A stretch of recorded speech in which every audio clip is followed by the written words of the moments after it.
এই অস্ট্রিয়া এবং সার্বিয়া প্রায় 400 বছর ধরে কিন্তু অটোমান সাম্রাজ্য ছিল।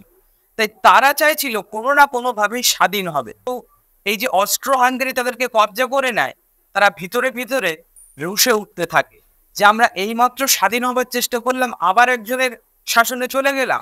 তাই তারা চাইছিল প্রায় দুটো দেশ একত্রিত হয়ে স্বাধীন হবে। আবার এই সময় ফ্রান্স দেশটা জার্মানির কিছু অঞ্চল নিজেদের দখল আনার চেষ্টা করত। আবার জার্মানি মনে করত আমার শাসনের মধ্যে আরো আরো অনেক অঞ্চল চলে আসুক। তো ঠিক এই কারণের জন্য তারা নিজেদের মধ্যে ছোটখাটো যুদ্ধ করত এবং শেষমেশ একটা চুক্তির মাধ্যমে তারা এই জায়গায় আসতো, তোমার অঞ্চলের কিছুটা জায়গা আমার এবং আমার অঞ্চলের কিছুটা জায়গা তোমার।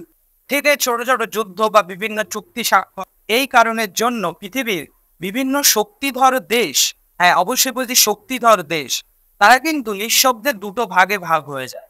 এর মধ্যে একটি ছিল কেন্দ্রীয় শক্তি, যার মধ্যে ছিল জার্মানি, অস্ট্রো হাঙ্গেরি, তুরস্ক